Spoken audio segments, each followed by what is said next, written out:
Voilà, donc ça tourne. Donc début, avant le séminaire, symposium. Symposium érotico-parasympathique. Érotico-parasympathique.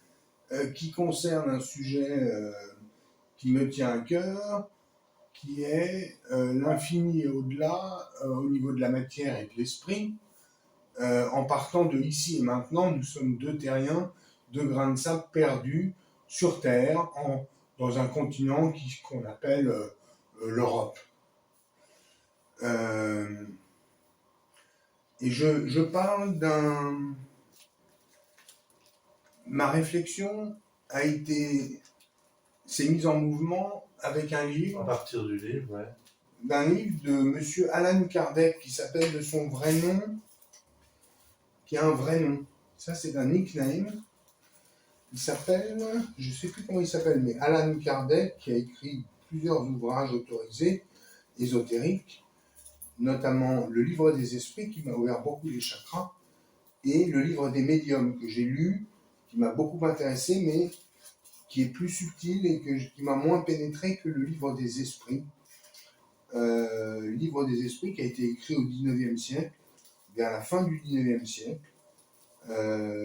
C'est un contemporain de Victor Hugo qui s'intéressait à ces phénomènes de manifestation spirituelle, à savoir les esprits qui prennent possession des personnes, des médiums, des corps des médiums, ou alors même des esprits qui, par l'intermédiaire de tablettes Ouija, c'est-à-dire une tablette avec une lettrine qui circule, un curseur qui circule d'une lettre à une autre, on compose la phrase que l'esprit veut dire. Donc il y a différentes manières pour les esprits de communiquer avec les médiums. Tiens. Ah, t'as réussi déjà? Tiens. Merci. Et du coup, bon là je me disperse un petit peu, mais ce livre, le livre des esprits, m'a ouvert les chakras. Pourquoi? Parce que bon, moi je suis de culture chrétienne, judéo-chrétienne, et du coup, là je fais une parenthèse, mais personnellement, moi j'ai une foi un peu d'enfant, un peu puéril depuis toujours, que Jésus est très sympathique et que la tradition judéo-chrétienne dit mes enfants, on a vu le buisson ardent, on a eu Moïse, on a eu De Gaulle après, mais Jésus avant, et du coup, avec Sainte Thérèse et quelques saints, Anachorète, Antoine dans le désert en Égypte, etc., on dit que tout ça est vrai, il faut y croire et qu'on sera éternel. Ça, c'est la parole biblique. Okay. Mais moi, en tant que scientifique amateur, je demande à voir. Donc, j'ouvre mes chakras avec des livres, notamment qui sont des livres strictement interdits par l'Église. Le curé de campagne te dira ne lisez pas ça, il ne l'a pas lu, mais il te dira de ne pas le lire. Parce que ça vient bousculer sa grammaire. Mais du coup, le livre des esprits, c'est pas un thérapeute, comment on appelle ça? Un pédagogue. Un pédagogue, oui. C'est l'expression que j'ai employée. C'était un précepteur auprès de maisons bourgeoises suisses. Il a vécu en France, il a dirigé une école pour adolescents, et il s'est intéressé au phénomène donc des esprits qui communiquent par le touchement d'êtres humains qu'on appelle médiums. Ah oui, c'est ça que tu expliques. Et donc, ces médiums fleurissaient. Woody Allen en parle dans ses romans cinéma. Oui, il a fait un film sur Houdini qui avec un personnage, c'est un très beau film dont le titre m'échappe, mais Woody Allen en sceptique comme moi met à l'épreuve et on ne sait jamais si le médium est un menteur ou s'il a vraiment eu des dons. Moi, je pense personnellement que les esprits se manifestent à nous de différentes manières, et notamment par le touchement de médiums qui sont plus ou moins avancés dans leur pratique et plus ou moins bienveillants. Et d'où les phénomènes de magie noire et de magie blanche, c'est-à-dire il y a des médiums très bienveillants qui ont une bonne pratique, qui n'est pas encadrée. Magie blanche, la magie blanche, c'est-à-dire médium en qui on peut avoir confiance, qui va faire un travail honnête, mais il n'y a pas d'académie qui régule ça, heureusement d'ailleurs. Ou malheureusement, mais enfin c'est pareil. Et il y a des médiums très très dark qui vont attirer de mauvaises entités et qui vont attirer ce qu'on appelle le mauvais œil sur certaines personnes. J'en veux pour preuve des films comme Francis Weber qui a fait Le Guépard, je ne sais pas si tu as vu ce film. Non, je ne savais pas. Le Guépard, c'est une histoire. C'est pas celui où il y a Alain Delon? Non, c'est celui C'est le avec film qui Patrick s'appelle Le Goël. Guépard, non? Oui, c'est Le Guépard. Non, c'est Le Guépard, c'est Alain C'est vrai Delon, que c'est celui-là. Visconti. Ouais. Le Guépard, c'est pas Le Guépard, c'est un nom comme ça, Francis Weber avec Patrick Goël, Jean Reno et Raoni, l'homme des forêts amazoniennes. On fait des liens avec Ah ce oui, je connais. Raoni, qui est le personnage principal du film. Il est tout avec un costume. Ça s'appelle ancien. le Guépard ou le. Moi, je l'ai rencontré à Paris. Tu l'as vu en vrai? Ouais, je l'ai vu, je lui ai serré la main. Et ça a été une vraie rencontre. Je pense souvent à Raoni. Ah ouais? Beaucoup. On est en lien. Il m'a touché la main. Ah ouais. Il était en costume de plume face à un parterre oui, de crétins. j'ai déjà vu comme ça. Et moi, j'ai un copain, c'était au théâtre de Nesle dans les années 2015. Au théâtre de Nesle, à la tour de Nesle, vers le Pont-Neuf. J'ai un copain qui était le frère du taulier qui m'a dit il y a Raoni. Je lui ai dit mais j'en ai rien à branler, je savais pas qui c'était. Il me dit si, va voir, c'est marrant, c'est le mec avec les plumes. Je me dis mais c'est pas un spectacle, c'est complètement débile. Il me dit mais si, va le voir, va le voir. Bon, alors j'y vais, il y avait un parterre de journalistes autorisés qui le mitraillaient de flash. Et lui a la force des forêts de se prêter à cette mascarade. Et il me voit, il traverse le bordel, il vient me voir et il me touche la main. Enfin, on serre la main franchement à l'européenne. Il était en costume, il aurait pu m'envoyer une fléchette. Il n'a pas fait. Oui, mais je l'ai déjà vu quand il est en costume. Je sais pas, j'ai vu un reportage. Alors là, c'est encore un autre sujet, mais les primitifs, les animistes, sont le trésor spirituel de la Terre, si tu veux, qui a été décimé par les Blancs, par l'européanisme capitaliste européen, qui allait décimer les Indiens d'Amérique qui étaient animistes. Les Anglais ont décimé les aborigènes en Australie parce que c'était des bagnards qu'on envoyait pour coloniser une terre.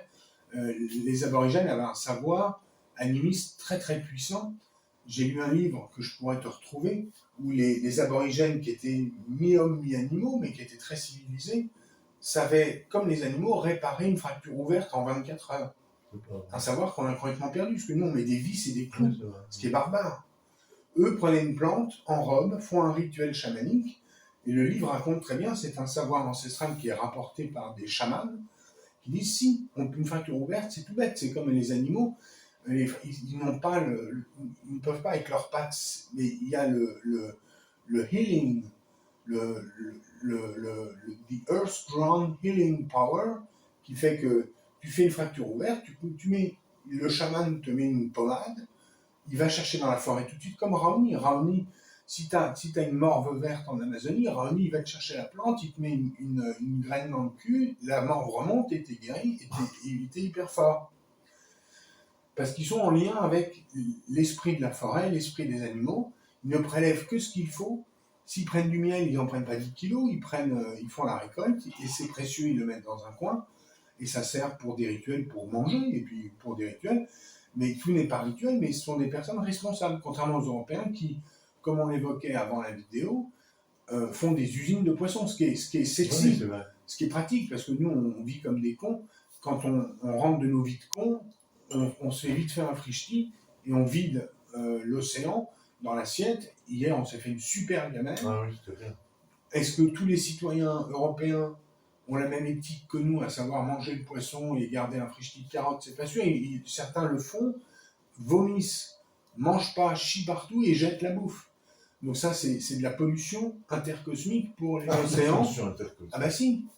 Tout ce qui est perdu, tout ce qui est gâché, on est comptable aux yeux de Dieu et aux yeux de nos frères cosmiques de ce gâchis. Pourquoi faire les enfants à ce moment-là? Pourquoi tuer un animal et le jeter? Oui, c'est un crime.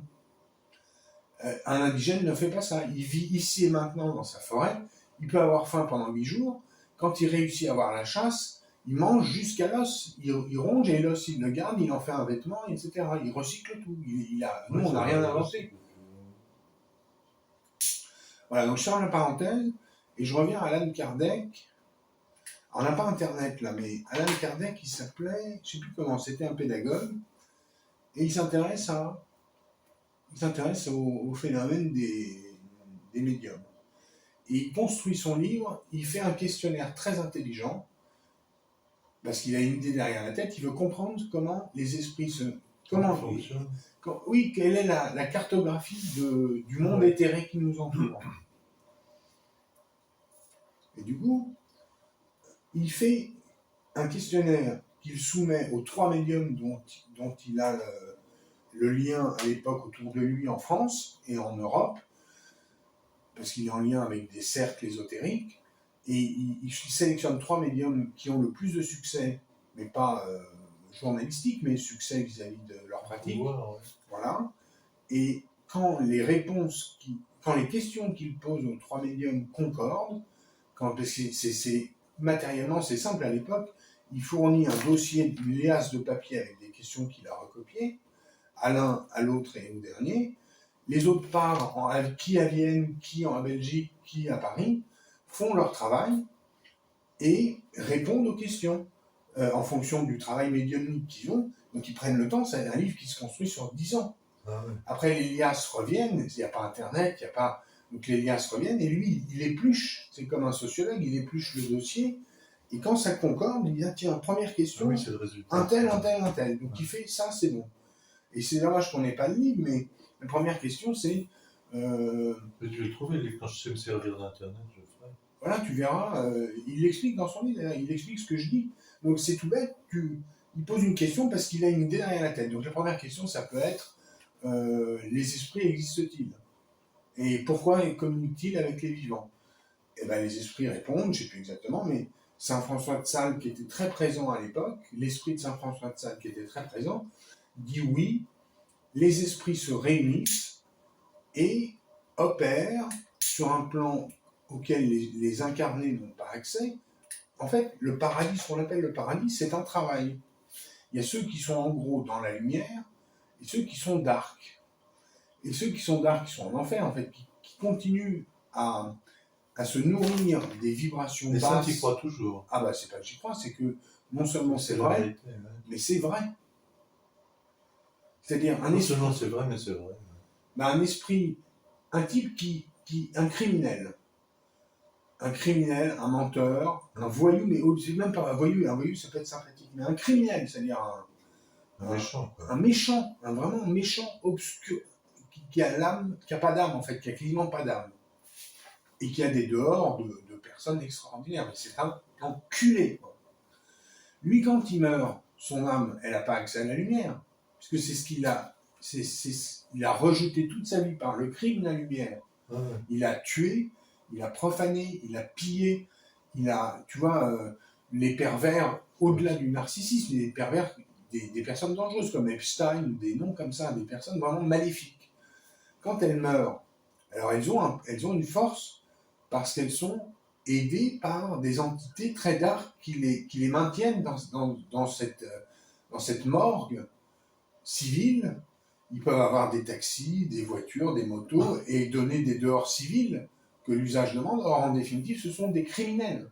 Mais ils peuvent rentrer dans les restaurants et donner bonjour madame, avoir, parce qu'ils ont une assise sociale comme il faut, quoi. Voilà. Et ils sont, c'est-à-dire le bas astral, ce qu'on appelle le bas astral, qui est très bien expliqué dans le livre de Kardec, c'est toutes ces âmes damnées qui se nourrissent de crimes encore et vont sur des lieux de crime, des âmes, hein, des entités éthérées qui perpétuent le crime et qui ont besoin de leur dose comme des drogués, doses de haine, et qui vont perpétuer cette haine. Et il y a beaucoup plus d'obscurité dans notre monde que de lumière. Et le paradis est beaucoup plus vide que les enfers sont pleins. Le bas astral est très, très, très occupé. Fourni, ouais. Depuis toujours. Puisque l'homme est un loup pour l'homme depuis le début. Ouais. Puisqu'il n'y a pas une année sans guerre. L'homme est, comme disait Louis Fernet-Céline, est avant tout un con et surtout un assassin. Et c'est vrai. Et dès qu'il y a une personne un peu comme Céline, comme Einstein a eu de la chance parce que la physique, notamment la bombe, l'a mis sur un piédestal, alors même qu'il il a fourni des clés et après il a passé le restant de sa vie à enseigner les maths avec des nègres africains du MIT. Il les faisait venir au MIT, il prenait des nègres qui étaient intelligents. Je dis nègres, c'est vraiment sympathique, hein. J'ai beaucoup d'estime pour le peuple noir qui est l'avenir du monde. C'est un continent vierge, surtout à tout point de vue, notamment intellectuellement. Et donc intellectuellement, s'il est bien nourri, c'est des forces. Elles sont à la fois, elles peuvent être très dark en Afrique. Il y a quand même au 19e encore et au 20e de l'animisme dark, c'est-à-dire au Bénin, je fais partie d'une chaîne d'information. Au Bénin, il y a un mois, ils ont arrêté. Alors le Bénin, c'est un pays qui va très bien en Afrique, mais ils ont arrêté au Bénin 2 chamans qui avaient 2 cœurs humains dans une glacière pour faire des rituels ancestraux. Ils ont tué des hommes pour faire des rituels. Est-ce qu'ils les ont mangés? Souvent, ils les mangent. Céline, qui était au Cameroun en 1920, en tant que médecin, pour une mission de la SDN, la Société des Nations, qui n'était pas encore l'ONU, parce qu'il était secrétaire à la SDN dans l'entre-deux-guerres en tant que médecin, il va en Afrique et il rapporte que, oui, dans le village d'à côté, tout le monde le sait, il l'a vu ou presque, les mecs se bouffent. Donc il y a ça en Afrique, et il y a aussi la candeur de l'orphelin, qui est recueilli par un bon père ou un bon... c'est le livre de la jungle, ça. Oui, oui. Mowgli, oui, l'innocent des forêts, ouais. S'il est bien cornaqué, s'il a la bonne nourriture à bon poète... l'éducation du tigre, comment il s'appelle, le tigre? C'est Balou. Balou. Non, Balou, c'est l'ours. C'est l'éléphant, c'est l'ours, Balou. Et t'as le serpent... Bagheera, c'est le tigre. Oui, c'est Bagheera. Mais ça, c'est une chanson qui est intéressante, mais le bon nègre ingénu, je dis ça vraiment avec beaucoup d'amitié. J'ai un ami en ce moment qui meurt de faim en Afrique. Ah oui, tu m'en as parlé, on devait lui envoyer des sous, mais je vais toucher de quoi. J'ai lui envoyé un sandwich. C'est ça, on n'a pas pu l'envoyer parce que ça marchait pas. Ouais. Parce que ta carte marchait pas. Mais du coup, tu as appelé les services sociaux en question pour te plaindre et j'ai dénié mon affaire. J'ai été à la justice pour dire les services sociaux dont je dépends m'ont dit c'est pas grave que vous ayez rien à bouffer depuis une semaine, allez vous faire foutre. Du coup, j'ai demandé la levée de ma curatelle par le truchement en saisissant le juge des tutelles en disant je suis en danger à cause de ces enculés, donc, et c'est en branle. Ma situation va se débloquer peut-être parce qu'ils vont me lâcher la bride. Ça, ce serait bien. Moi, j'ai vu pour changer les statuts que tu as, tu ne dois pas faire n'importe quel médecin, parce que moi j'ai vu un médecin pour changer. C'est un expert, il faut voir un expert. Il faut voir un des médecins experts. Et le médecin expert, une fois, il m'a appelé chez toi parce que je n'avais pas pris mes médicaments. Ouais. Et je lui avais dit que je voulais arrêter mon habilitation familiale, et donc le Abilify aussi. Et il m'a dit tout de suite, non, reprenez. Oui, mais les médecins, tu sais, c'est les cons. Ils ont le DSM. Le DSM, qui est un... Oui, c'est le répertoire mondial américain, mais c'est bien, c'est pas bien, c'est typiquement européano-américain, c'est capitaliste. C'est-à-dire, pour faire une biscotte rectangulaire, biface, on en a là, c'est des cons. Le nègre, il se marre, parce que il faut que ce soit doux d'un côté, rugueux de l'autre, c'est des recettes débiles. L'Africain, il va dans la forêt, il prend la graine, il la moue, il la cuit dans un four de terre sous la terre, et là, il a une boule, et il se nourrit pendant une semaine avec. Il ne se prend pas la tête à se dire, où est-ce que je vais mettre le papier pour leur citer? Il n'y a pas de papier. C'est bien, c'est pas bien, c'est différent, mais nous, on rationalise tout. C'est Descartes qui nous met dedans, et Spinoza qui nous sauve. Parce que Spinoza voit clair en disant, le capitalisme, ça conduit au meurtre. Il faut faire une pause, il faut que j'aille me curer les dents parce que j'ai mangé, il faut que je me cure les dents, j'ai un... Comment ça s'appelle? Une petite brossette. Une brossette que j'ai achetée qui est marquée sur l'ordonnance. Je vais t'en donner, j'ai un dentier, je m'en sers plus des dents. J'en ai une dans les toilettes en bas. Tu peux continuer même quand je suis pas là? Oui. C'est sera enregistré dans la boîte.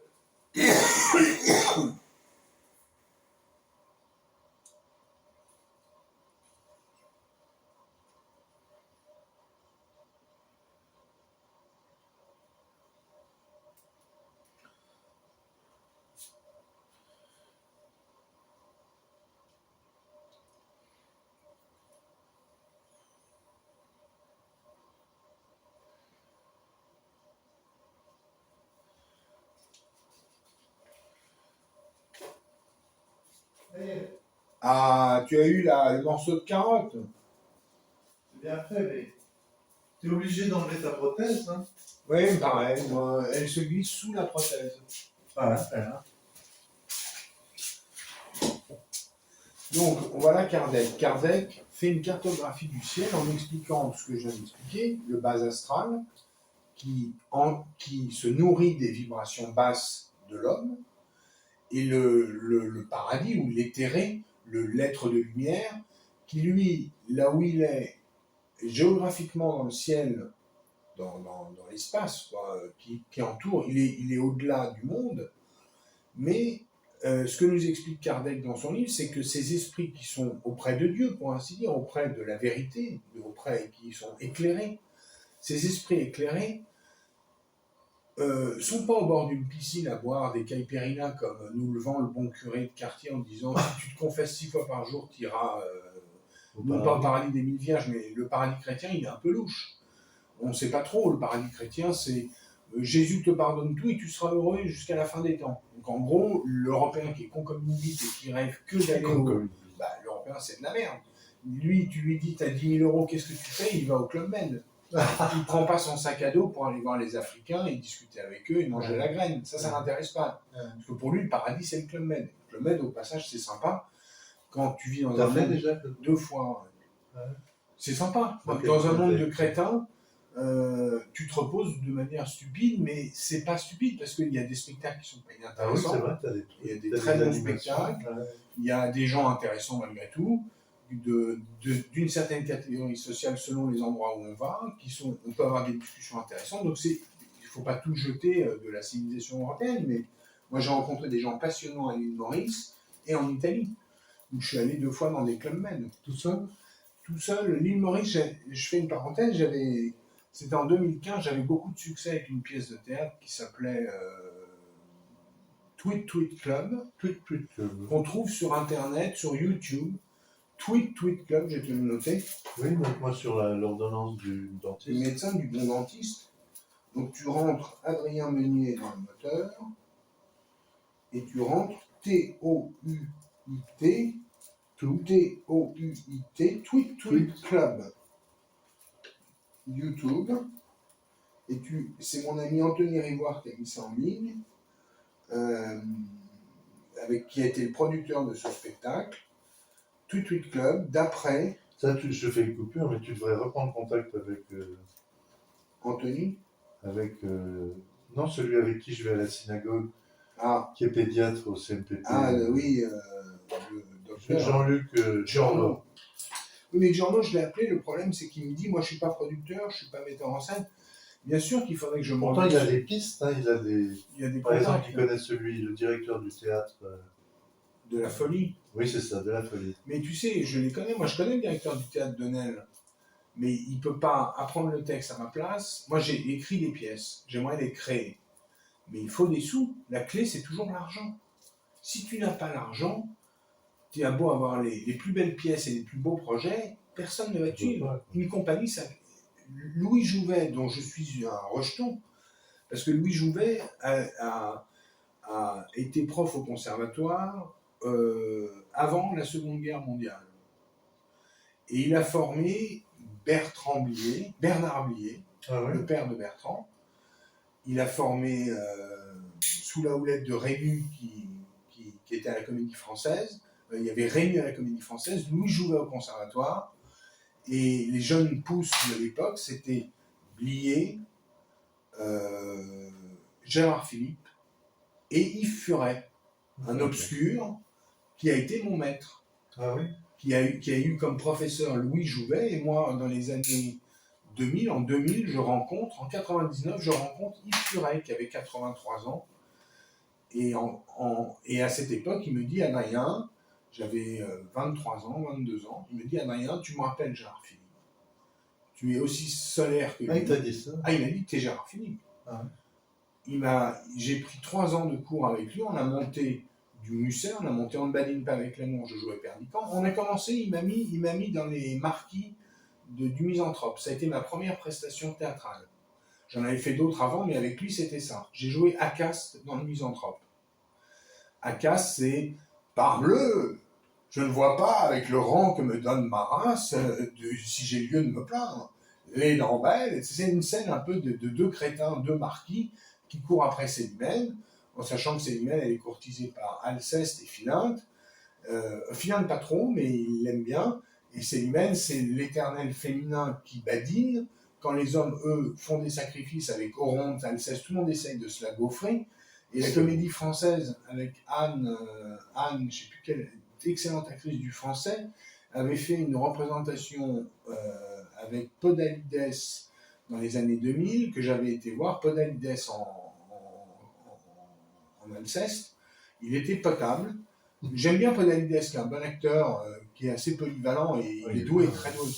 Mais la fille avait été beaucoup plus brutale, parce que déjà les filles n'ont pas de problème pour jouer la comédie, puisqu'elles savent le faire en quotidien. Ouais, c'est ça.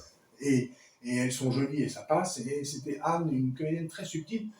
Donc elle badine pendant toute la pièce. On connaît l'histoire. Alceste prend le large en disant « Je m'en vais trouver sur la terre un endroit où d'être homme d'honneur, on est la liberté ». Philinte, son ami, lui dit « Allons, allons ». Lui, il a trouvé une femme, c'est Arsinoé. Il dit « Allons, allons, madame ». Employer toute chose pour rompre son dessein ou son vœu langage. Donc en gros, essayons de le ramener à la réalité parce qu'il va aller s'enfermer, il a un procès sur le dos, il va finir ruiné comme un lépreux. Et Célimène, la pute, en définitive, qui vend quasiment ses charmes sans les vendre, mais qui badine, le français la met seule sur scène à la fin, dans ton cul ma grosse, t'avais tout le monde à tes pieds, maintenant t'es seule comme une merde. Parce que tu fais chier le monde, en fait. Elle est capricieuse, elle fait la scène du salon avec Célimène. Oh, il n'est point de personne qui compte l'esprit de sa race et nous fasse chier. Elle casse du sucre sur tout le monde, elle promet ses charmes à Oronte, à Philinte, à Alceste, pour en définitive faire chier le monde. Et donc c'est le problème de cette pièce, et c'est génial. Donc j'ai commencé avec ça. Après, on avait monté On ne bannit pas avec l'amour d'Alfred de Musset. Et on ne bannit pas avec la mort d'Alfred, comme disait Yves, et je jouais Perdican. Perdican, donc le rôle-titre, dont la tirade clé, c'est tous les hommes sont menteurs, inconstants, faux, bavards. Toutes les femmes sont perfides, artificieuses, vaniteuses, curieuses et dépravées. Le monde n'est qu'un égout sans fond où les phoques les plus informes se rampent et se tordent sur des montagnes de fange. Mais il est au monde une chose sainte et sublime, c'est l'union de deux de ces êtres si imparfaits et si affreux. On est souvent trompé en amour, souvent blessé, mais on aime. Et il en va pareil une histoire d'amour où la fille se claque-burne la gueule dans son histoire de couvent. Elle vend très cher sa virginité pour au final, Rosette y passe. La sœur de lait de Perdican se suicide puisque Perdican essaye de la rendre jalouse Camille avec Rosette, qui elle est une fille de la campagne, qui croit que le Seigneur s'intéresse à elle. Lui, il est un peu un don Juan, il joue avec le feu. Elle se suicide et c'est terrible, c'est une histoire horrible. Donc c'est toujours une histoire des femmes qui nous cassent les couilles depuis qu'elles ont demandé à Adam de bouffer la pomme. Ah oui, c'est là que ça commence. Eh, Mais comment tu mets Jésus là-dedans? Parce que des fois, Jésus, c'est des fois tu es à l'hôpital et puis tu... Je me prends pour Jésus. C'est ça? Oui, c'est vrai. Oui, quand je suis à l'hôpital, j'ai mes trans. Mes trans qui me permettent de... En fait, ce qui sort de l'hôpital, c'est ça. Ah, L'hôpital, oui, la cartographie de mon âme, c'est le jus d'âme d'Adrien Meunier à l'hôpital. Je n'écris que dissocié à l'hôpital. Ce livre, Cancer de la virginité. Et ça, c'est comme un café expresso. D'ailleurs, je le dis en quatrième de couverture. Le cancer de la virginité représente le filigrane et fil d'Ariane du stream of consciousness de cet artiste polymorphe qu'est Adrien Meunier. On ne peut pas être plus objectif et précis. Après, j'invite les gens à le lire. C'est toutes mes... Alors, il y a un poème très intéressant. Celui-là, je crois. Oui, tu l'as. Alors, attends, il y a un poème très intéressant.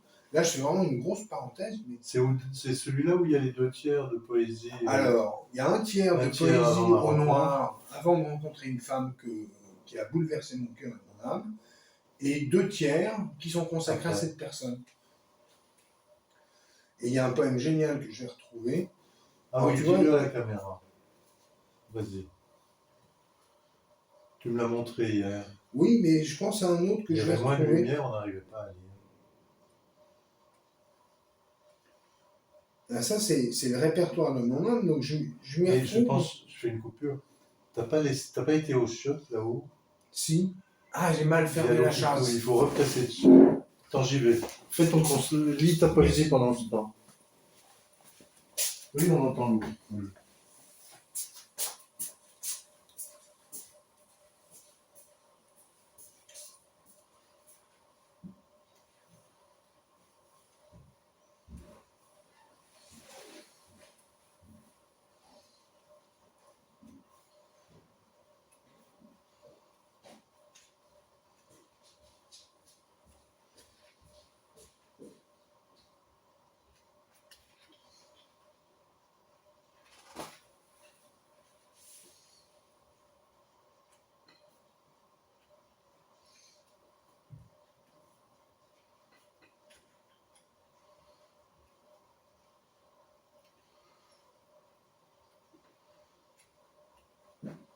Non, c'est ailleurs.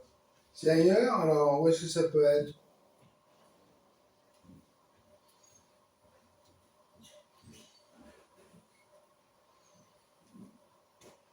Non, je sais pas où c'est. Non, j'ai jamais vu. Non, mais il y a un bruit de flotte, hein, t'as raison. Hein. Mais c'est dans les WC, je sais pas lesquels. C'est peut-être dans les WC dans le jardin. Où c'est que ça peut être? Alors, parce que là, il y a une canalisation qui suinte.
Oui, je sais pas, on entend.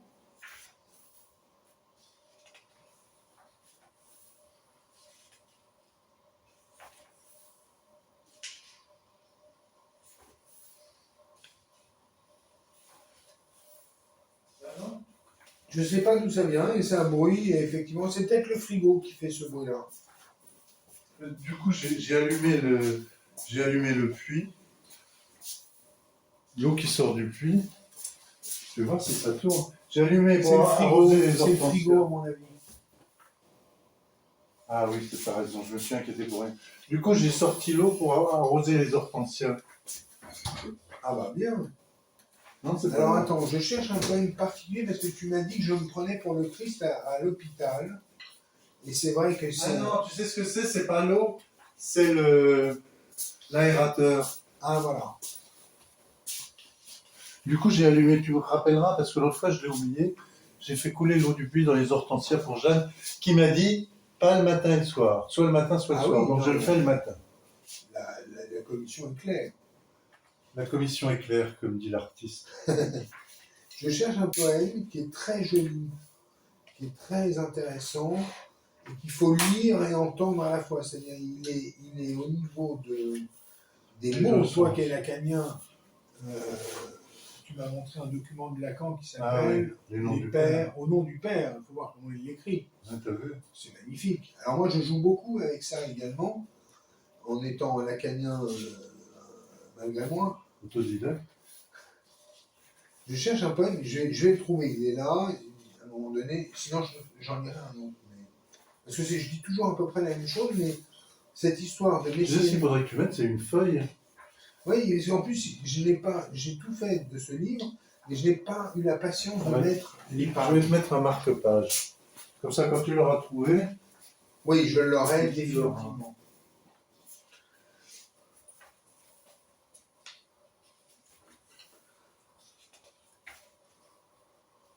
c'est d'ailleurs de la librairie de Fontainebleau, je crois ça. Ah, c'est Michel. Oui, il est gentil, le monsieur. Librairie Michel. La femme est assez Mais si tu vas spéciale. pas chez eux, c'est ce qu'ils ont fait, ils ont mis sur chaque livre une étiquette où tu as au moins. Un petit résumé. Ouais, mais tu as au moins 20 lignes. Oh oui, il est sérieux. Moi, je trouve que ça empêche. Oui, mais ça empêche d'ouvrir le livre Oui, pour oui. chercher soi-même les passages qu'on a Bah, envie. tu sais, les librairies, c'est des vendeurs de soupe aussi. Hein. T'as vu, ça fait vraiment le bruit de l'eau. Hein. Ouais. C'est l'appareil. Bon, je vais te lire ça, Vas-y. mais c'est dommage parce que j'en cherche un autre. Je vais faire un petit peu de poème, une petite saillie poétique. Bon, on va faire du parfait. Sortes Sanctorum du coup. Je tombe sur celui-là 2 fois, donc c'est un signe, il s'appelle croix. C-R-O-I-X, mais croix. Ah oui. Du verbe croître et du verbe Jésus. croire et la croix de Jésus. Croix. Oh oui, j'ai vu le Christ, toujours sur sa croix, se tordre de douleur, d'amour, jusqu'à extinction, torsion, vrille du corps de ses os, et je l'ai surtout vu cracher comme un homme désespéré d'avoir eu cette pensée de haine, à un moment donné où Marie, sa mère, et sa putain Madeleine pleuraient pour lui juste avant le Abba, Abba, Lama, Sabachthani. Abba, là-bas, Abba, Abba, Lama, Sabachthani. ça veut dire C'est quoi? de l'araméen, c'est de la langue du Christ, ça veut dire Père, Père, pourquoi m'as-tu abandonné? Ah oui, pourquoi m'as-tu abandonné? Abba, c'est vrai, c'est père en hébreu aussi. Hein. Oui, c'est du bas hébreu, l'araméen. Ouais. J'en sais rien, mais je parle Si, pas. c'est vrai. Attends, j'en lis un autre qui s'appelle Job. On peut dire Job, Job, comme Steve, Comme Steve. ou travailler, ou Job, comme le comme livre de travailler Job. aussi. Il y a dans le ciel un Christ sage, et rouge, et en colère, qui laisse sa peau d'argile se décomposer, et qui appelle saint Paul aux yeux d'insoutenable vérité à laisser son cri jaillir dans les décombres de sa peau écarlate. Saint Paul, qui était le juif tortionnaire des chrétiens, Oui, qui Qui est sera le devenu- maître des chrétiens. le maître des clés, qui est devenu une sorte d'apôtre sur-apôtre, qui est mort il est mort à Malte. Il a débarqué, il a fait le tour du monde connu. C'est Oui, devenu c'est vrai. le super missionnaire. Comme tous les juifs, dès qu'ils s'intéressent à quelque chose, ils sont très très doués et beaucoup plus performants que les barbares. Et je tombe sur un poème de Zouad. Zouad, c'est le nom de famille de cette fille que j'ai rencontrée. Ah, voilà. Danser dans tes bras, c'est faire de la voile sur un avion qui plane et jamais ne se pose. Entendre ta voix dans le soleil des nuits, c'est comme boire le lait d'une source féconde. Me perdre dans tes yeux, c'est voir ce qu'il y a de plus beau, ton nez, tes cheveux et les lignes sublimes de ton corps. Marcher avec toi qui boite, maladroite, c'est comme dîner avec Charlie Chaplin qui fut une femme, une fée. Rêver de toi à chaque instant, c'est comme découvrir une Amérique tous les quarts d'heure, avec des sioux accueillants. Et des chemins immenses et beaux et amoureux, vers les plus beaux paysages de toutes les existences. Et ça enchaîne avec le poème Tazinas, parce qu'il est d'origine berbère. Ah Et ouais. Tazinas, j'avais demandé à un berbère à Pigalle, et je termine avec celui-là. À Pigalle, je lui avais dit comment est-ce qu'on dit princesse en berbère. Il m'a dit Tazinas. Et donc ça veut dire princesse, et après j'ai demandé à un berbère, à un Sainte-Anne, qui m'a dit Tazinas, ça veut dire salope. Alors Tazinas. Épuisé, mes yeux de dormeur caressent au loin le souvenir de ta présence, un soir qui fut une nuit, et où, interdit par la grâce de tes yeux miroirs, j'ai cru voir en toi une femme infinie. Infini, Ouais. pas impuni. Hein. Je revois tes cheveux dans mes mains, ta beauté si naturelle, et ton rire aussi si enfantin qui a bercé mon cœur jusqu'au petit matin. Tu es parti comme tu es venu, belle oasis et mirage des déserts, me laissant lourd d'un fardeau d'amour qui sourit et pleure à la fois. J'eusse aimé te faire boire mon sang et te donner tout mon être, mais ton ivre liberté t'a fait t'envoler. Depuis, tu vis en moi comme une belle chanson triste qui berce ma tendre mélancolie. Tu es magnifique et encore, et moi, pauvre crucifié, je t'aime depuis toute éternité. Et là, Ça- vous voyez déjà le Jésus avec le tu bois mon sang que reprendront les chrétiens. Oui, tout ça, de manière parasympathique, c'est là. Ouais. C'est là, ça, ce sont les tribulations de mon âme éprouvées par les. Par l'amour et par le féminin. Voilà, beaucoup. Ouais. Le féminin a beaucoup d'emprise, pas d'emprise, mais est un révélateur pour moi. La femme N'existe pas, hein, chez Lacan. et chez moi non plus, la femme n'est qu'un un prétexte et pour moi, c'est le paradis, la femme. C'est-à-dire, une femme, les Juifs cherchent la terre promise, et ils ont raison. Après, la terre promise, d'ailleurs, c'est marrant parce que dans le judaïsme, c'est la femme. La religion passe par C'est la beau, femme. hein, oui. Et la femme est la seule terre promise du juif errant. Oui, c'est là où il y a la terre promise et à la fois les poèmes de David, du roi David. Tu sais, comment ça s'appelle? Ça a un nom, les poèmes du roi David. C'est les psaumes. Non, c'est pas les psaumes. C'est les. Non, mais parce qu'en judaïsme, ça s'appelle différemment. Mais Oui, il y a un autre nom. Jésus descend du roi David. Le Cantique des Cantiques. Ah, le Cantique des Cantiques. C'est le Cantique des Cantiques. J'ai un copain que j'ai mis en scène dans du Artaud qui s'appelle Enguerrand Pic, qui est acteur, qui était agent de sécurité mais qui était acteur, qui descend de Pic de la Mirandole. C'est pas moi. Si, Enguerrand Pic. Ah, oui. Et il était agent de sécurité. Je l'ai mis en scène dans Il faut en finir avec le jugement de Dieu. Il était très bon et je l'ai rencontré une fois à Sèvres en Babylone, juste avant de partir à Fontainebleau en 2016, avant que je quitte Paris. Je le vois de dos dans un café où j'avais pas mes habitudes et j'allais chercher quelque chose dans le quartier. Et en revenant, je le vois de face, donc je m'arrête et je lui prends ses nouvelles rapidement. Il était avec sa mère et sa mère me dit: vous avez des projets? Je dis oui, j'aimerais faire l'Apocalypse sur scène, le poème de Saint Jean. Et elle me dit: ah, mais il y a plus joyeux que ça, il faudrait faire le Cantique des Cantiques, on y travaille avec mon fils. J'ai dit ouais, mais alors, elle voulait me mettre en scène là-dedans, elle voulait que je fasse la mise en scène, mais moi je suis tombé malade et j'ai atterri à Fontainebleau. T'as atterri malade à Fontainebleau? Entre deux maladies, quoi. C'est-à-dire, je sortais de Sainte-Anne pour aller à Nemours, sitôt arrivé à Fontainebleau. À l'hôpital de Nemours. Ouais. Putain, je la rate toujours. Hein. Mais c'est pour ça que je t'ai proposé, tiens, prends celle-là. Tiens, prends celle-là. Merci. Donc. Je fais toujours la boule du milieu. Oui, mais c'est rien. Il est où le collant? Tu l'as mis en face? Je te l'ai mis où je te l'ai passé. Je te l'ai passé comme ça. Ah ouais. Tu le vois? Je fais un wild guess, mais je crois que c'est bon. Ouais. Alors, on était où? Parce que On partait. Il faudra regarder comment ça enregistre. Ah, mais c'est bien, ça enregistre, je crois, j'espère, ouais, on est à 45 minutes.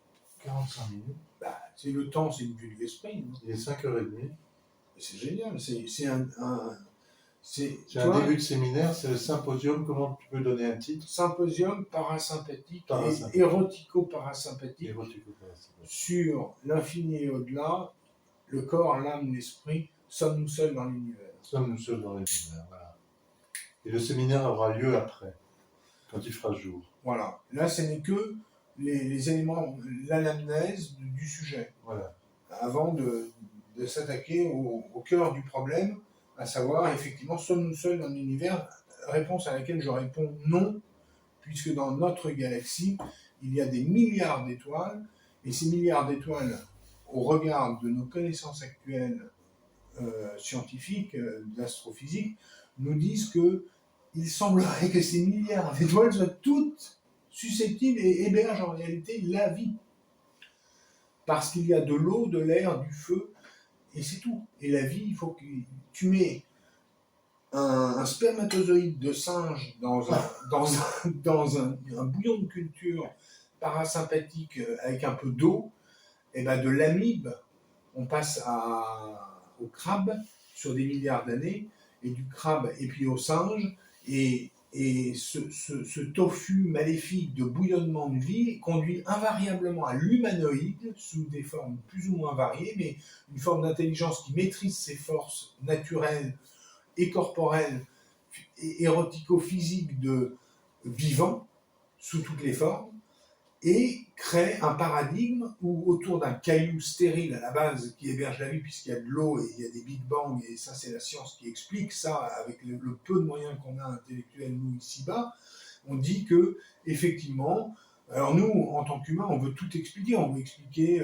l'origine du cosmos, mais en fait les astrophysiciens plus ils cherchent, ils disent merde le Big Bang, plus on cherche moins on trouve. C'est-à-dire, c'était comme on va en faire à l'infini, nous on veut mettre un bornage, on peut dire, voilà, ça a commencé là, et ça va se finir là, donc il nous reste en fait, il nous reste tous 40 ans à vivre, mais on veut à tout prix mesurer, on a une bite, d'ailleurs la science c'est un truc d'homme, les femmes commencent à s'y intéresser et c'est pas plus mal, parce qu'elles sont moins dans le concours de bites, et elles sont plus malignes, et moins dans la compétition mesquine de je bande, j'éjacule, donc je suis. Quoi. Je bande, j'éjacule, donc je suis. Quand tu en parlais de la pierre, comme ça faisait penser au film, tu sais. Le Kubrick, ouais. Ouais, Kubrick, ouais. Ah, un film magnifique. L'Odyssée 2001, l'Odyssée de l'espace. 2001, l'Odyssée de l'espace, ouais. Bah, typiquement, alors ça, c'est un film intéressant où on a deux tribus de singes qui, face à l'inconnu, c'est-à-dire le cube, inventent la guerre.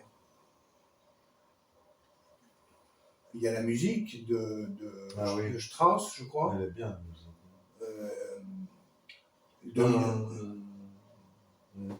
Ouais, je ne l'ai pas là, j'ai plus en tête, mais elle est très célèbre. Et donc il y a le cube qui apparaît, et c'est un film qui est génialissime, qui a plusieurs degrés de lecture. D'ailleurs, lui, il était très juif, il a fait 13 ou 14 films, et il est mort. Il était croyant, j'en sais rien, mais en tout cas, il était juif, et son père était médecin à Brooklyn. Et son fils ne savait pas quoi faire. Il avait un peu de moyens, le père, mais il n'était pas millionnaire, mais il gagnait bien sa vie. Et c'est comme le louche. Le louche était fils de tapissier dans le sentier, et le louche ne savait pas quoi faire. Et son père, il voulait faire du cinéma, de l'image. Son père était désolé d'avoir un fils retors à l'existence. Et il lui a offert une caméra, et le louche a fait des scopitons avec des chanteurs, il gagnait un peu sa vie comme ça. C'est vrai ? Ouais. Et il a mis tout l'argent familial. Le père, il lui faisait confiance. Il voulait que son fils hérite. Et le père, il a fait un film qui a été un four. Mais il a mis tout le capital de la tapisserie dans un film. Et le père a fait une crise cardiaque le lendemain. C'est pas vrai. Je te jure, c'est vrai. Il le raconte dans ses livres, le louche. Et quand son père est mort, il s'est retrouvé avec sa mère, et il a des frères et des sœurs, je crois, dont il ne parle pas trop, mais... t'imagines la responsabilité du fils qui a engouffré le fric pour un film dont il ne veut plus entendre parler, qu'il a gardé bien évidemment, mais dont il a tous les droits parce que c'est lui qui l'a fait. est un film Ah maudit. ouais. Mhm. Comment s'est-il refait la cerise? À Voilà. l'époque, En années continuant à 60, travailler. Hein. il a bossé, qu'est-ce qu'il a fait? Il a fait un coup de poker génial. C'était l'époque du mur de Berlin et de l'URSS. Qu'est-ce qu'il a fait, le bon Lelouch? Cascadeur, madré, et puis risqueur, capital risqueur, il a mis sa peau sur la table. Il a demandé à un pote aviateur, passionné d'avion, de transformer un Tupolev, un avion américain, de lui faire des peintures de guerre à la Tupolev. En dessous, pas au-dessus. Parce qu'il n'y avait pas de satellite encore, espion. Et il s'est dit, si on prend l'avion, qu'on fait le plein, qu'on décolle d'un aérodrome proche des Vosges, je ne sais quoi, on fait un système de pompe à ressort avec, on peut aller jusqu'à Moscou et traverser, on survole et on revient. Ils font escale à Stockholm, enfin ils ont fait un plan de vol terrible où ils risquaient leur vie parce qu'ils pouvaient se cracher. Et ils ont dessiné un Tupolev et qu'est-ce qu'il fait Lelouch? Il filme. Il filme le voyage. C'est le seul dans les années 65 à avoir des images de l'URSS. Ah ouais. Alors là, US, France, tout le monde est... Là, les mecs se mettent à bander parce que de la CIA au président des États-Unis, ça vaut tout.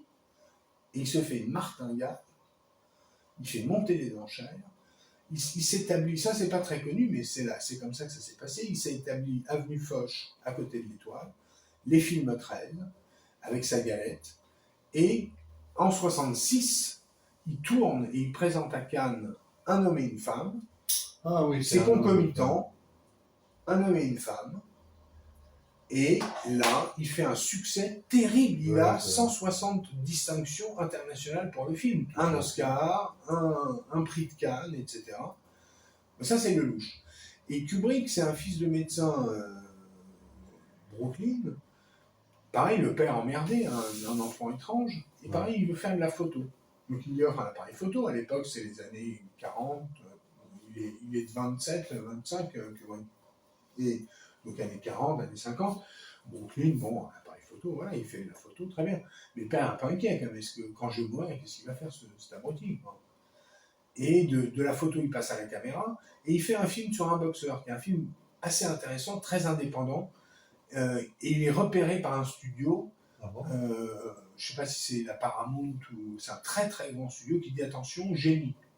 Donc il est mis à part tout de suite par Hollywood qui dit attention, là on a affaire à un mec très très subtil qui dit des choses et on va le laisser vivre.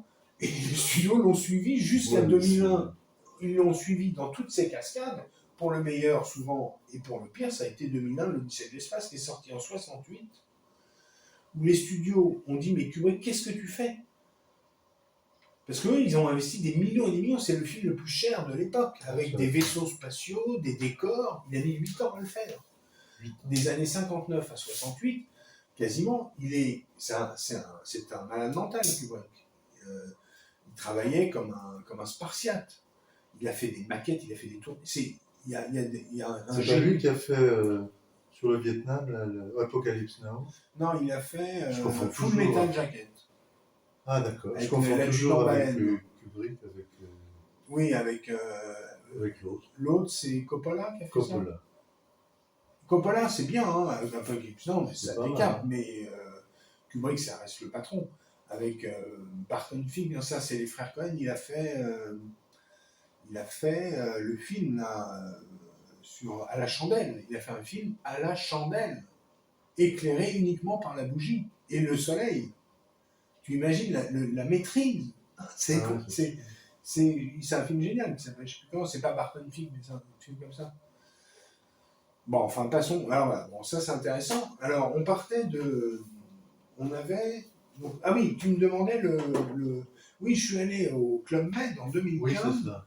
Parce que je jouais dans Tweet Club de Louis-Ferdinand Céline, dont j'ai fait l'adaptation, et j'ai joué pendant 24 représentations, de 2015 à 2016, ce spectacle, et j'ai eu le bonheur ou le malheur d'intéresser un grand financeur, dont je tairai le nom, mais qui bosse pour Vendôme Finance, qui m'a dit « Adrien, tu es hyper doué ». Donc j'étais enfin reconnu, tu vois, je te parlais des années 2000 où Furet me disait « Tu es Gérard Philippe ». Et il m'a donné toute sa science. Il m'a dit, vas-y, va montrer à ces gros cons que le théâtre c'est beau et tu sais le faire, vas-y, soit. Il était très, parce que lui, il n'avait pas fait de carrière, parce que il avait fait une carrière de prof. Il a formé Sardou, il a formé Fugain, il a formé Roland Giraud, il a formé beaucoup d'acteurs qui ont 70, 80 ans aujourd'hui. Il les a formés, c'était les cours Florent de l'époque, Furet. Ouais, d'accord. Bon, alors, mais il était assez vindicatif parce qu'il disait, là, il tenait une arme de guerre, il a dit, vas-y, fais-le. Alors, j'y suis allé tête baissée et j'ai fini à l'hôpital. Avec Casalas, j'ai joué le Festin de Balthazar de Benjamin Fondan en 2004. Je rentrais du Japon où j'avais étudié le kabuki. Sur les conseils de Casalas, grâce à l'UNESCO, j'avais fait un voyage de 15 jours au Japon que j'ai beaucoup apprécié. J'ai été initié au kabuki par Onoe Matsutsuke sous la houlette de Trésor national vivant Matagoro, la famille Matagoro. Le sensei Matagoro était une personne, un trésor national vivant qui avait 88 ans à l'époque, en 2003. Voilà, donc je rentrais de cette escapade et j'avais du succès, pour ainsi dire. Ça commençait à bien marcher. C'est là où tu as été à l'hôpital? Pour la première fois, ouais. En mars 2004, je décompense. Il y avait ma mère américaine qui s'appelle Martha Katz qui était là, qui est une grande altiste, qui a fait partie du Cleveland Quartet. Elle en était membre pendant longtemps et puis elle a arrêté. Le dernier concert du Cleveland Quartet, j'y étais, c'était en 95 à Noël, à New York City, au Carnegie Hall. Il y avait Paul Katz, chez qui je vivais, qui était sur scène avec des membres du Cleveland Quartet. Martha n'en faisait plus partie. J'étais dans la salle avec Martha qui dormait. Et à la fin, on a été en loge. Il y avait un acteur qui avait joué avec Woody Allen, qui avait fait un spermatozoïde dans l'œuvre de Woody Allen, qui s'appelle Woody Allen. En anglais, c'est Sleepers. Et en français, c'est Woody Allen et les robots. Ah, oui. C'est une œuvre prophétique géniale.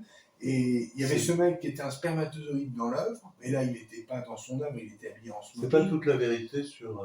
Tout ce que j'ai voulu savoir sur le sexe, non, jamais oui, c'est demandé. Ça, non, il était là, il n'y a pas de...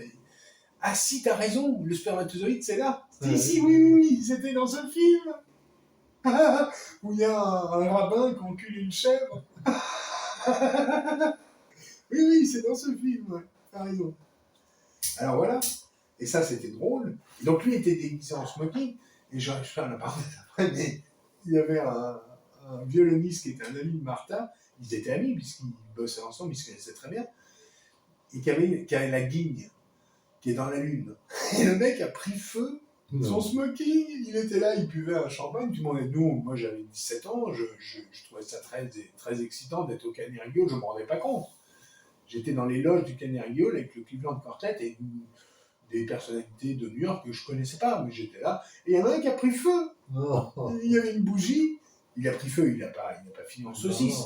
Mais son smoking, et Martha, tout le monde a acheté sa coupe, et on l'a éteint, et Martha était morte de rire.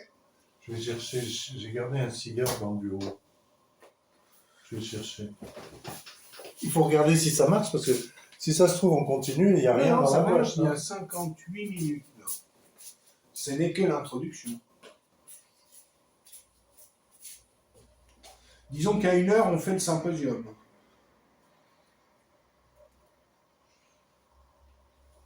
Tu te rends compte ? L'appareil fait exactement le même bruit que l'eau qui coule dans les canalisations. Ouais. C'est l'appareil qui tourne plus. J'ai un patient qui l'a éteint parce qu'il n'aime pas tout à l'heure, et du coup il marche plus, il tourne plus. Il l'a éteint en pressant un peu fort. Maintenant il marche, mais il ne fait plus de... Ah, mais je l'ai fait tomber, moi, hier, cet appareil. Oui, mais le patient est aussi. pareil. Ah oui. Et je me demande si je ne l'ai pas cassé, parce que je me suis réveillé, et j'ai mis un... J'ai balayé les sons. Ah bon. Ouais. Le patient l'a fait tomber aussi. En l'éteignant, il l'éteignait fort. Bon, on va essayer de construire un peu le raisonnement. Donc, je parlais en premier lieu du livre des esprits d'Alan Kardec. Alan Kardec, donc, je reviens à mon propos, a demandé au XIXe siècle, en 1870-80, admettons, à 3 médiums qui excellaient dans leur pratique, qui ne se connaissaient pas par ailleurs, qui n'échangeaient pas nécessairement entre eux, qui étaient à l'époque indépendants, puisque il n'y avait pas de télévision, pas d'internet, donc ils ne se ils se fréquentaient, ils échangeaient peut-être, mais c'est Kardec qui les a réunis sans les réunir, puisqu'en fait, ils ne se sont jamais rencontrés, je crois. C'est Kardec qui les a réunis dans son livre, qui a croisé les informations à la manière d'un sociologue, une méthodologie très intéressante de travail, un questionnaire très, très pointu, qui implique certaines réponses, lui voulant savoir ce qui se passe dans l'au-delà. Et quand il y a eu les réponses concordantes des trois, il le mettait dans son livre. Il considérait que trois fois validé par des médiums en contact avec des esprits, c'est la vérité. Je vais ouvrir la fenêtre parce que normalement on n'a pas le droit de fumer dans la cuisine. Oui. Les gens ne reviennent pas. Je sais pas, dans 3 jours peut-être. Dans 3 jours, ça va. Tu auras le temps de disparaître. Il faudra qu'on mange des faillots, il faudra qu'on pète beaucoup pour masquer l'odeur du cigare. Et c'est comme ça qu'on devint pétomane. J'ai dit ça à Christine Bagnère, la dame des livres. Ah oui, mais elle ne m'a pas rappelé. Elle m'a rappelé. Je lui ai téléphoné, elle doit être en vacances. Oui, je lui ai dit un jour au cours d'une séance d'écriture, j'étais un petit peu aviné, et je lui ai dit, mais moi, Christine, ce que je veux être, c'est pétomane. Et elle me dit, mais non, Adrien, vous êtes beaucoup trop brillant, ne soyez pas pétomane. Je dis, si, je veux être pétomane. Elle dit, non, je dis, si. Elle ne comprenait pas que c'était une blague. Bon, enfin, Allan Kardec, donc le livre des esprits, où d'un seul coup, on a une cartographie des informations sur ce qu'on ne perçoit pas. Oui, c'est vrai. Parce qu'on peut dire ce qu'on veut sur l'au-delà, personne n'en revient. Alors, il y a chez une autre parenthèse, il y a ce qu'on appelle les NDE. Near Death Experience. Ah oui, l'expérience proche de la mort. Il y a le docteur Maria Kubler qui en a fait ses choux gras dans des livres. Elle est pas mal honnête. Hein, et c'est un truc qui est très à la mode. Il y a un magazine très chouette qui s'appelle Inexploré qui en parle régulièrement. C'est toujours un toi dans ta pratique, tu as peut-être eu ça, des personnes qui viennent de l'au-delà. Enfin, qui meurent et qui ce moment où effectivement, le moment où il n'y a plus rien et le moment où il y a quand même quelque chose.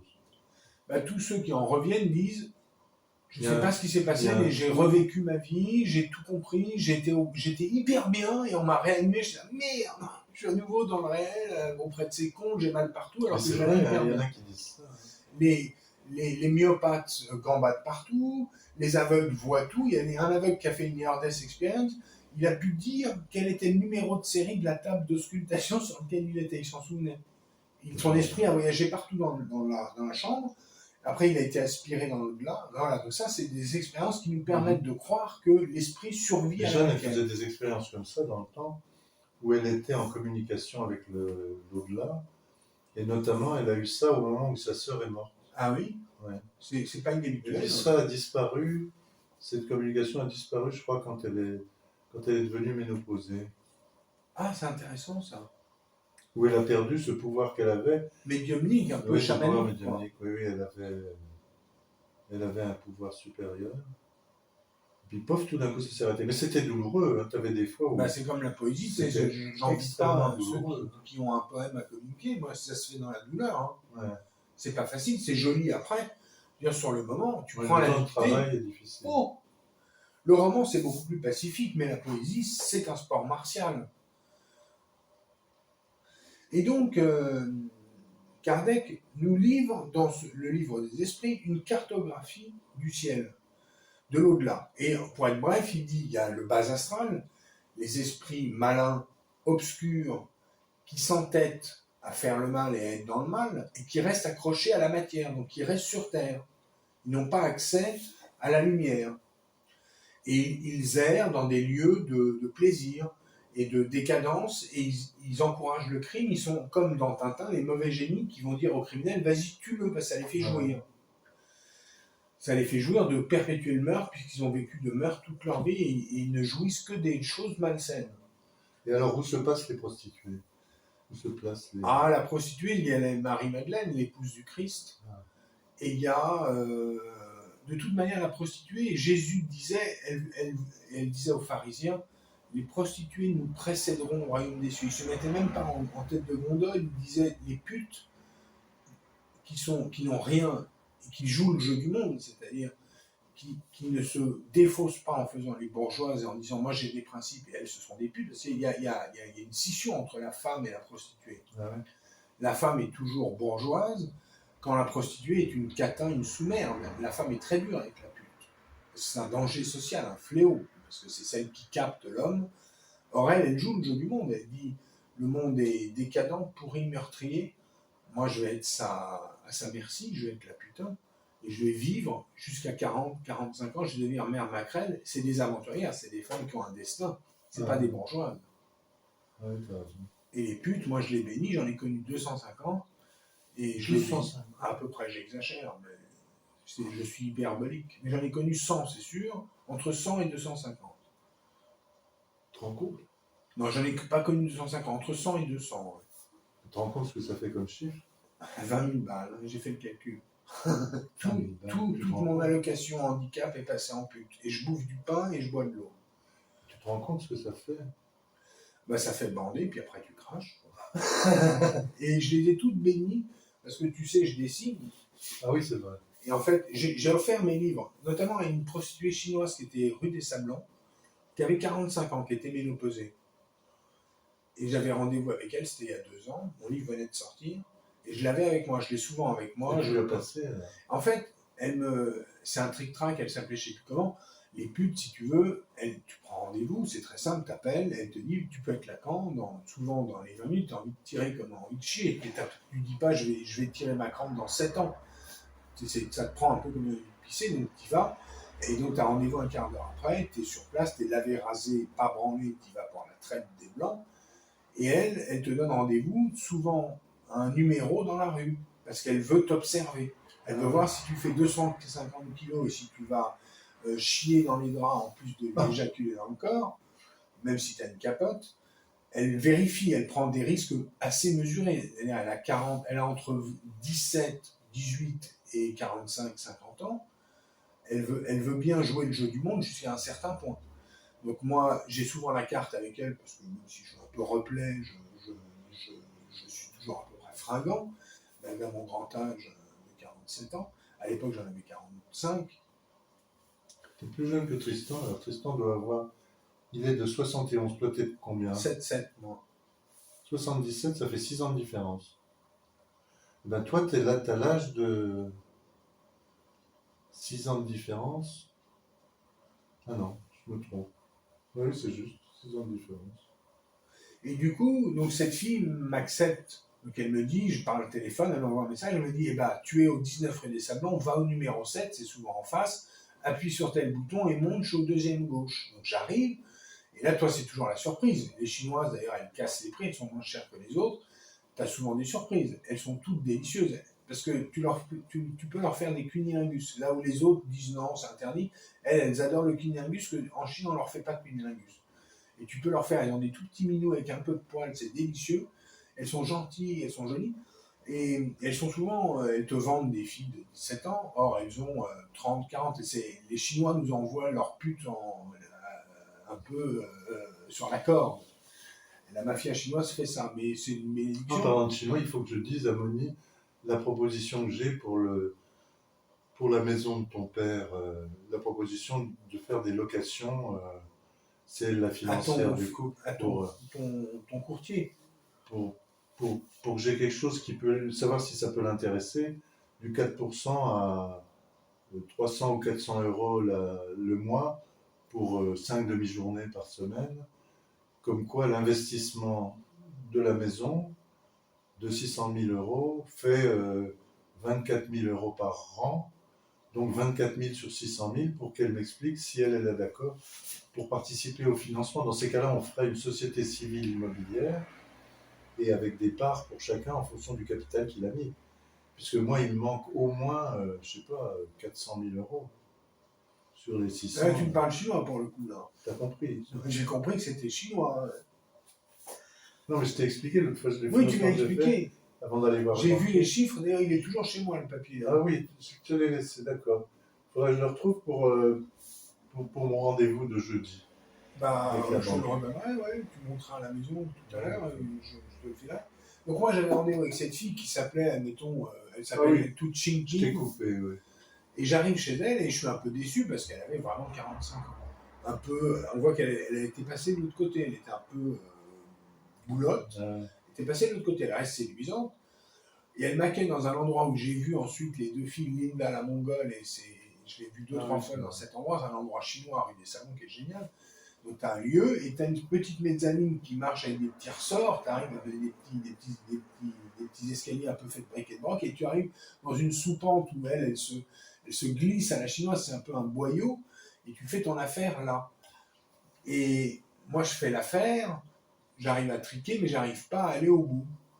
Et au bout d'un moment, c'est moi, elle était gentille, et les Chinois sont assez dociles et sympas, elle prenait le temps, mais je me connais la mécanique, je savais que j'arriverais pas au bout. Et je lui dis gentiment, je lui dis, écoute, on ne peut pas parler, parce qu'elle parle chinois uniquement. Je lui dis, alors je suis dans un sabir, je fais, non, I won't come, sorry, désolé, je dis, je me secoue la nouille, elle voit bien, elle dit, bon, elle dit, et client étrange. Et au moment de partir, et là je vais dire ce qui s'est passé, il y a un truc qui me sidère, c'est que je sors le livre. Parce que j'étais parti pour, je donne à chaque prostituée soit un dessin, soit un livre. À peu près, hein, c'est pas à chaque fois, mais j'essaye. Les dessins, c'est pratique, tu les roules, tu dis voilà, merci pour la prestation, je te paye, tu payes avant, quand tu arrives, tu donnes des sous, parce que c'est pareil, c'est un business, il y a un Mac ou pas, les Macs sont là, sont pas là, les filles sont souvent seules, elles prennent des risques parce qu'elles peuvent se faire faucher le fric, et justement, je vais y venir. Parce qu'au moment où je sors mon livre, je me dis putain, ça va très vite dans mon esprit, je dis je vais filer 80 €, je lui file un livre que j'adore, que j'ai plus, et je suis possédé par mon humanité. Je me dis, il y a un truc qui me traverse, c'est je suis seul avec elle, elle est plus faible que moi, je pourrais l'assassiner, voler le fric et me barrer. C'est une pensée brutale qui atterrit dans mon esprit et qui m'effraie. Ouais, tu contrôles pas. Ça. C'est une pensée fugace et ça m'effraie. Je me dis putain, je pense à ça, c'est quand même laid. Ah, c'est pas beau. Et du coup, je force le destin. Je me dis Adrien, t'es venu faire ton affaire, ça n'a pas marché, c'est ton problème. Tu voulais lui donner un livre, tu l'as. Sois plus fort que le destin, tu lui donnes. Je sors le livre. Alors elle regarde, elle dit ouais, non, elle comprend pas parce que jamais les putes reçoivent de cadeaux.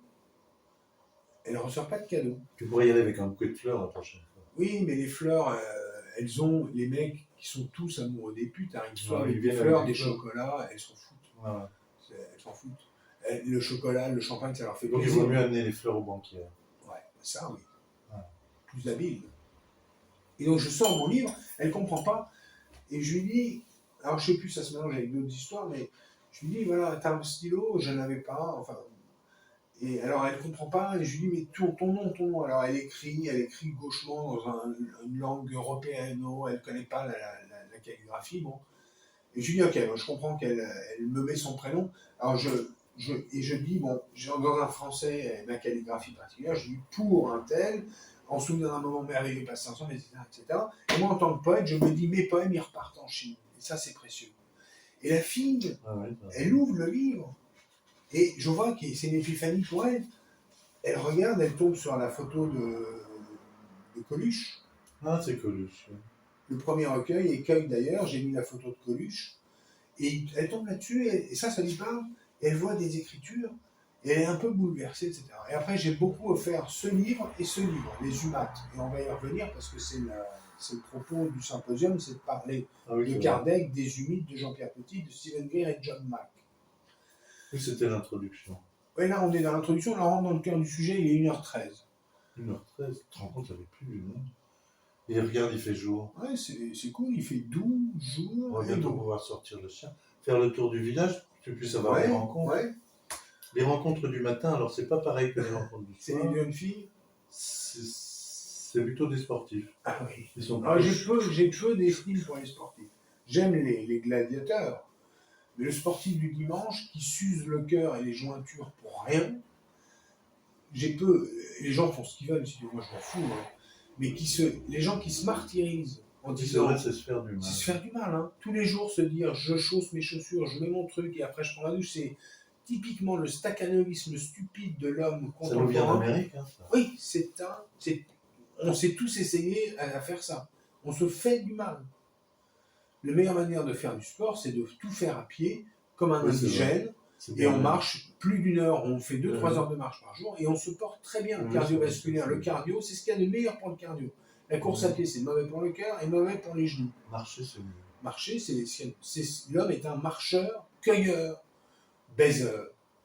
Après, il est tueur, C'est Montaigne qui disait qu'il écrivait au moment où il était à cheval. Je crois qu'il faisait au moins 10 heures de cheval par jour, parce qu'il voyageait beaucoup, Montaigne. Ouais, ouais. Et il disait que ses discours lui venaient au pas, comme ça.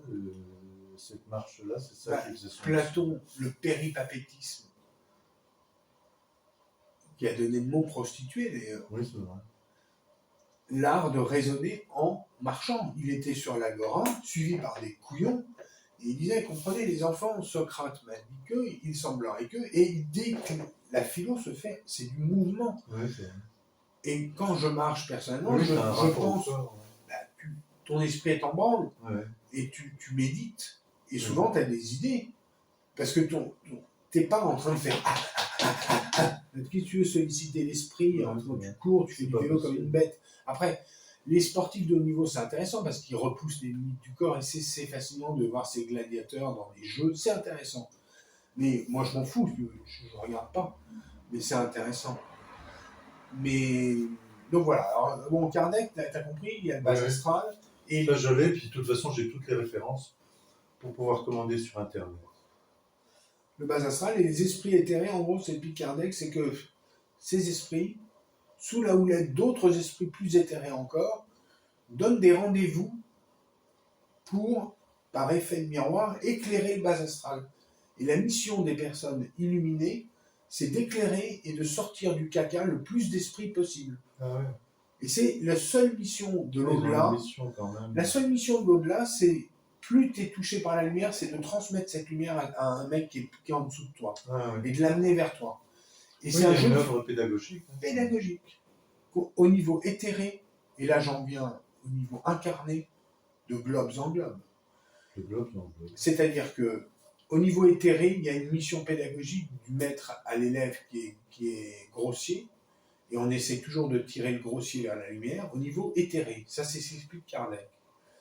Je t'ai parlé des humides tout à l'heure, la civilisation extraterrestre qui vient de la planète Oumo, un astre qu'ils définissent comme froid à 15,4 millions d'années-lumière du nôtre. C'est comme ça qu'ils se présentent en 1956 dans leur premier courrier, alors qu'ils atterrissent à Lajavie dans le sud de la France, et ils disent, voilà, alors, les extraterrestres ne manquent pas de saveur. Ils sont au niveau spirituel, technologique, et ils sont incarnés comme nous, mais sont-ils éternels? Ils n'en parlent pas. Sont-ils dans l'éternité, dans ce qu'on appelle l'éternité sans pouvoir la définir? Ils n'en parlent pas. En tout cas, ils sont capables de franchir des distances que nous, un polytechnicien te dira non, c'est impossible. C'est impossible, oui, donc ça n'existe pas. Mais si tu veux, c'est un raisonneur raisonnant qui te dit c'est pas possible. Ouais. Quand autour de lui, il y a des esprits éthérés qui viennent d'autres mondes et qui lui disent t'es vraiment un couillon, toi. Je vais mettre mes oreilles. Bon, on continue, on n'arrête pas. On fait un petit symposium sur les unités, c'est intéressant, 5 minutes. Fumez ça.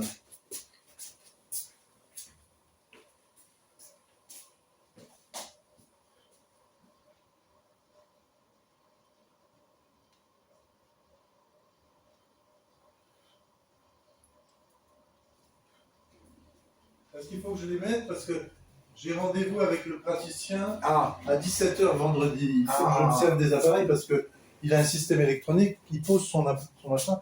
Il va s'apercevoir que je ne l'ai pas utilisé pendant 8 mois.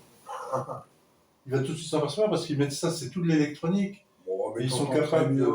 Hein, tu te fais chier, c'est de la torture mentale. Ben, c'est pas vrai, les enfants, je les entends pas. Je leur demande de répéter. Il faut les pincer, les enfants. Pour ça, j'aime pas. Oui, il faut les pincer, mais je n'ai pas le droit. Non, mais je déconne. Il y en avait qui disaient que je demandais de l'argent. Parce que je dis aux enfants, tiens, mais tu vas me payer la séance. Ouais. Je ne demande pas de l'argent, je demande soit c'est des pièces de 2 centimes, soit c'est un caillou symbolique, tu vois, comme faisait Bolton.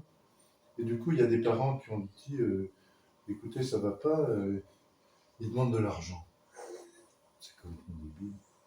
Alors que j'explique aux parents, il y a des parents qui n'ont pas compris. Il y a des mecs qui sont travaillés par le bas astral, qui ne sont pas très évolués et qui ne comprennent pas l'aspect symbolique de la chose.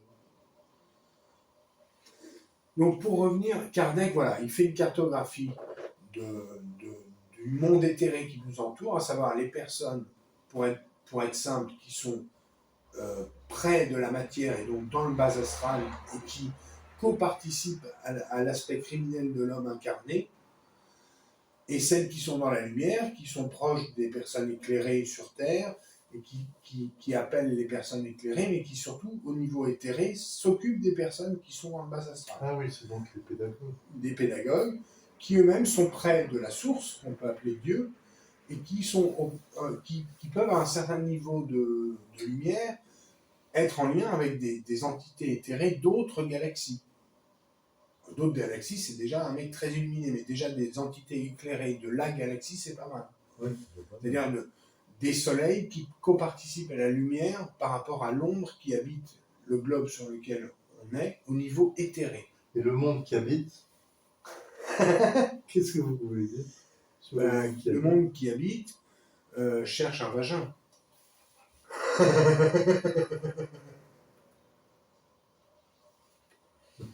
Donc les humites, ils viennent d'une planète lointaine, 14 ou 15 milliards d'années, .7. Et ça a été pour moi un sujet de méditation duquel est sorti ce livre, Gérard et les Humates, que tu as, toi, dans la première partie. Ah oui, moi j'ai mais je vais te procurer la trilogie. Là, je vais te lire la préface du livre. Ça va nous faire retomber en mayonnaise. Très bien. Le livre est dédicacé à André Agar, que tu connais, Ah Feu oui, Monsieur Agar. mon collègue, oui, oui. Philippe Mazur, qui est un ami curé. Gérard, qui était un clochard. David, qui est toujours clodo. Tito, qui est un clodo. Sébastien, qui est un clodo. Mario, qui est un clodo. Florian, qui est un clodo. Carolina, qui est une pute magnifique. Dara, une pute sympathique. Sonia, une pute extraordinaire. Luxia, une pute sympathiquement géniale. King Bobo, une chinoise qui m'a fait une fellation sans capote et je lui ai éjaculé dans le gosier, elle était génialissime. Et Coco 666, une Thaïlandaise qui m'a mis les bourses dans sa douche et je me suis dit, si elle éternue, je deviens eunuque. Ça, c'est la dédicace. La préface est d'un certain citoyen qui habite près d'ici, qui s'appelle Robin Caligari, je crois que tu vois de qui je veux parler. Il n'y a aucun secret, c'est un garçon qu'on a évoqué dans nos discussions, que je connais et dont j'ai parlé à François. Caligaris dit « Ne comptez pas sur moi pour vous décrire ce livre. Sûrement pas. C'est insupportable comme ceux qui vous racontent systématiquement la fin du film pour vous le décrire. Sûrement pas. Il y a des grands livres de science-fiction, d'anticipation, comme on disait avant, et il y a ce qu'on appelle les romans de gare. Gérard et les Humates, la trilogie, c'est une sorte de roman de gare d'anticipation. Oh, Attention qu'on se comprenne bien, il y a de très bons romans de gare. Vous en avez un dans les mains. Et après tout, qu'est-ce que ça peut vous foutre, cette histoire d'étudiants paumés qui se cherchent sans se trouver? Cette pagaille de faux vrais extraterrestres englués dans une aventure intergalactique, quand même, avec un peu d'amitié, voire un peu d'amour.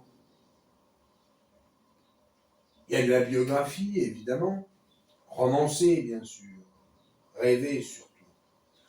Car en fait, vous aussi, votre existence à la con, pas savoir où elle commence, où elle finit, comment surtout, c'est la même. Enfin, pas tout à fait. Monsieur Meunier, il a besoin d'écrire. Besoin de dire, il faut que ça sorte, sinon ça peut déborder et de partout. Vous pouvez pas savoir, mais ça peut être dangereux. Oh, pas pour vous, pour lui. On n'aimerait pas être à la place d'Adrien Meunier, mais on voudrait bien être un peu à la place de Gérard. C'est pareil pour l'auteur. Mais voilà, vous n'êtes pas écrivain. Vous n'êtes pas Adrien Meunier. Trop compliqué aussi, les Humates, un Gérard, l'écriture qui court, qui vous emmène au galop, ça vient pas tout seul. Il faut avoir souffert pour donner du souffle comme ça. Ce livre, c'est rien que de la peau humaine étalée sur 500 pages. Ça fait du bien un peu aussi. Nous, on est des feignants en plus, sans parler du reste. N'est pas écrivain qui veut, mais heureusement qu'on l'a, notre monsieur Meunier. En un sens, c'est un classique au vieux sens du terme. Mais vous pouvez être son lecteur, et ça change tout. Glisser dans la peau d'un Gérard, contre quelques piécettes, sans risque, sans honte. Oust! votre quotidien pourri, par ici les voyages, que du rêve et de la rigolade, ah ça on se marre beaucoup. Faut dire, il y a de quoi. Vous vous êtes bien regardé dans la glace aujourd'hui? Roulement de tambour, et je fais le sommaire. Première partie, drôle de lettres et conspiration au pluriel. Deuxième partie, mission difficile et nouveau monde au pluriel. Troisième partie, révélation au pluriel et télévision au singulier. Donc ça m'a été inspiré, on peut aller faire la balade. Il est 1h20, 30, 26, 28, 25. Il est 6h10. Donc on a fait l'introduction du symposium. Le symposium, on le fera. Après, je donne juste des éléments de bibliographie. Vous pouvez consulter le site www.jeanpierrepetit.fr, un éminent astrophysicien qui s'intéresse aux phénomènes extraterrestres et à l'astrophysique. Donc c'est un point de vue très intéressant. Après, il y a beaucoup d'autres sujets qu'il aborde. Dans le domaine, il y a également le site phare www.u2mo, donc www.umo.org, qui est le site officiel de référencement des courriers extraterrestres qui ont été envoyés à des scientifiques du monde entier par-delà les frontières géopolitiques de l'époque, c'est-à-dire des années 60 aux années 90. Donc ça, c'est passionnant, puisque les extraterrestres abordent tous les sujets des sciences humaines et des sciences dures que nous connaissons ici-bas. Il y a également le docteur Stephen Greer, G-R-E-E-R, un médecin américain qui s'intéresse aux phénomènes ufologiques, qui a commis plusieurs livres très passionnants.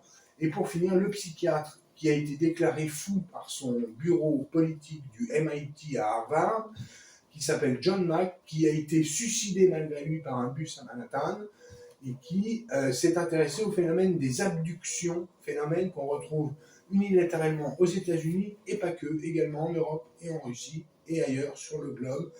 Et c'est un phénomène qui inquiète les gouvernements paranoïaques de l'époque moderne, qui cherchent avant tout à faire des sous et la guerre plutôt que l'amour et la paix. Bravo. Merci de votre attention. On va couper là. Bravo à François d'avoir eu cette idée géniale d'enregistrer de ce symposium. Et merci aux auditeurs. On mettra ça sur la chaîne YouTube quand on saura le faire. C'est vrai que c'est pas évident. Je sais pas où tu presses. Hein.